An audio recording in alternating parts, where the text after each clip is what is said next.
Hello, this is another edition of the Stuart Dahl Show. Starring myself, Stuart Dahl. For you people that know me or don't know me, you can call me either Stuart, Stewie, whatever you want. I don't care. Anyways, it seems like this conflict in eastern Ukraine has gone on for a really long time. And this conflict in eastern Ukraine could have all been avoided if Russia had just left the Crimea Peninsula alone, which was Ukrainian territory. But the strange part about the Crimea Peninsula is during the Soviet Union days, it was a part of Russia. Then it was given back to Ukraine. It's been Ukrainian territory ever since.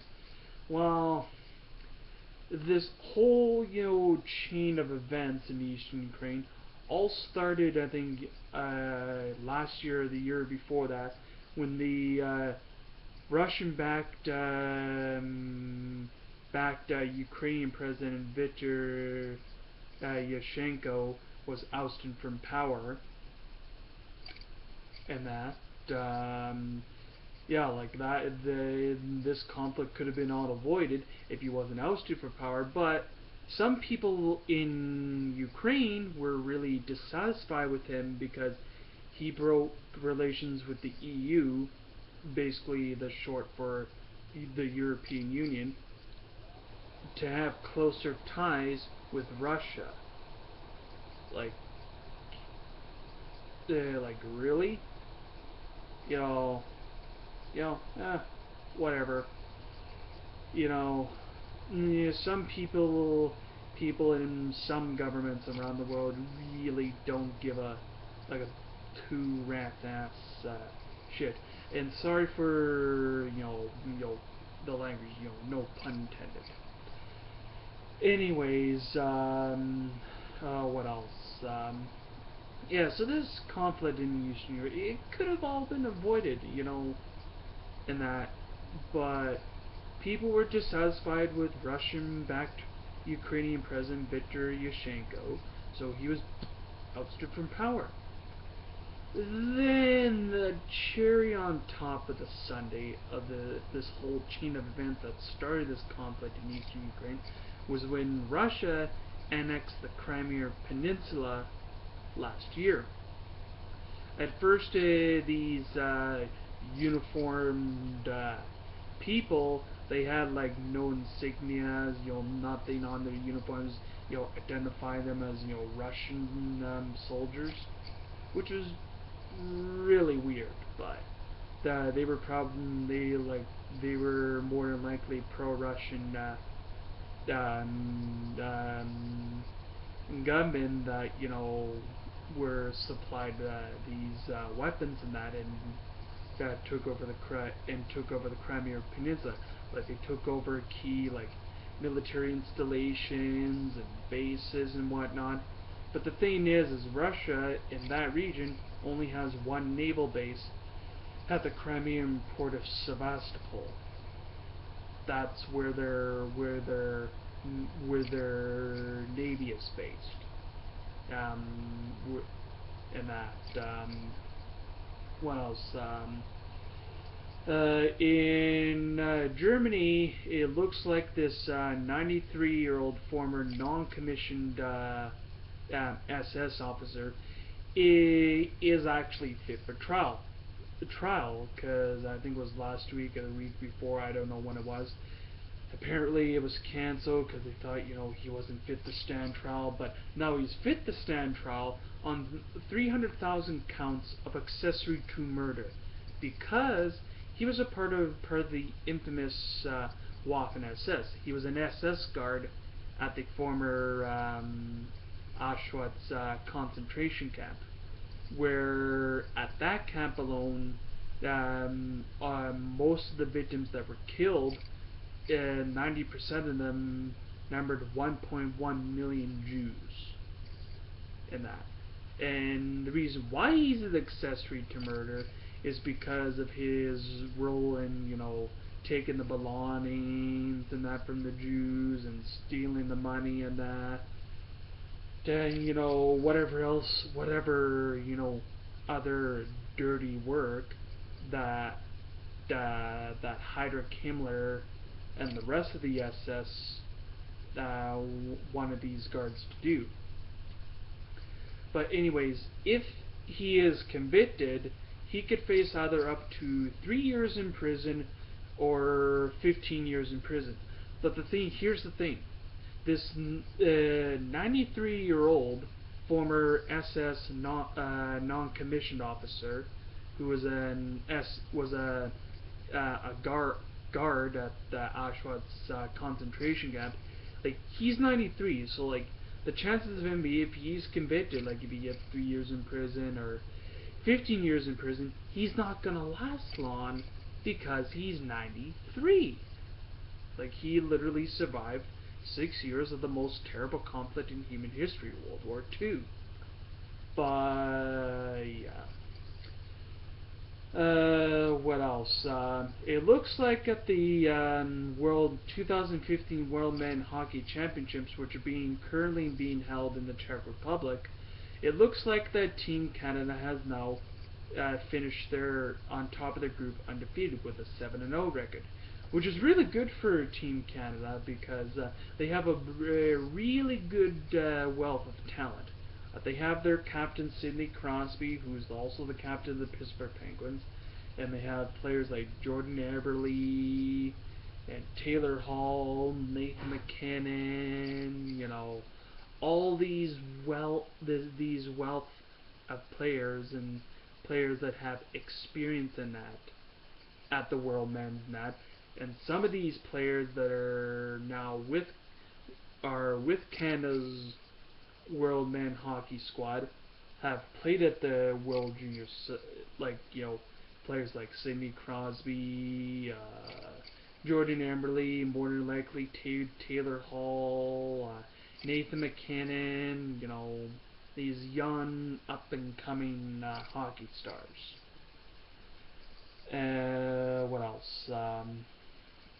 Other than that, luckily, so far today, I haven't really encountered any stupid drivers, being really stupid and, either, talking on their phone or texting when they're behind the wheel, which is a really, really dumbass idea. Sorry, pardon the language. But it is, because if you're a driver and you do that and you're caught, you're going to face an up to $200 ticket, plus you're going to lose 2 demerit points off your license, which is really not a good thing if, say, you have a job, say, as like a delivery driver, any sort of job that requires you to drive around the city of Winnipeg and that. But anyways, I had a really good, awesome night last night with my mom and her boyfriend Marvin. We went to see Run All Night with Liam Neeson, and he's a really good actor when it comes to action-packed movies. And that. What else? Well, it looks like in the crisis with Greece, it looks like, by the looks of things, I don't know if it'll happen, but by the looks of things, it looks like whoever is doing this, whether it be more than likely my home country, Germany's leader, Angela Merkel, or the German finance minister, they're making plans for Greece's exit out of the Eurozone. And the thing is it might be a good thing, because Greece has just caused a lot of problems for the European Union and the Eurozone in general. Because like literally Greece is so far in debt, like it's not even funny. Like it's like it literally, I think they're like basically money's coming out of their mouth and coming out of their ass type of thing. Like it's not even funny. They're so far in bloody debt. Like it's surprising the country hasn't even collapsed, or even or even the Greek government. And that in this case, uh, uh, and sometimes what's been somewhat the cause of the problem is the Greek finance minister, who's the leader of this left-wing radical political party in Greece, who's in power. Like sometimes, like, I swear he can just be like really the most immature butthole, of all time. And some people can be. What else? Well, it looks like, by the looks of things, it looks like Canada's chance of a Canadian team winning the Stanley Cup could be Montreal, because Calgary really, is really, biting the big one. I don't know how they're doing it, but they're just doing it. Anyways, yeah, I'm really looking forward to the Women's FIFA World Cup coming up June the 6th, and goes from June the 6th to July 5th. And it's going to be a really awesome Women's FIFA World Cup this year. What else? Yeah. Hopefully, when I'm out tonight, I don't encounter any stupid bloody drivers. Like, sometimes I shake my head and go like, oh, why the bloody hell are some drivers are even allowed to drive in the first place? Because I swear, like, they're so like dumb in the head because they don't think straight. To that, especially like if they're say on their phone, or they're texting behind the wheel when they're not supposed to. Especially like even if you're a driver and you're at a red light, you cannot talk on your phone, you cannot text on your phone, you cannot do anything on your handheld device. And that, because 1 in 4 fatalities have been caused by distracted driving. And some car accidents have also been caused by, by drinking and driving. But, and that. Yeah. This has been another edition of the Stuart Dahl Show. For you young people, stay out of trouble, stay in school, you will do really well. And I'd like to give a special shout out to some of my friends: Aaron Forster Milner, Jonathan Alexander Moline, Marissa Abram, Gabby Myers, Gabby Myers' friend Jessica, all my friends in that, and some of them I consider like family, and that. So stay out of trouble. This has been another edition of the Stuart Dahl Show. Y'all have a nice evening now, and peace, and don't encounter any stupid drivers. Bye-bye.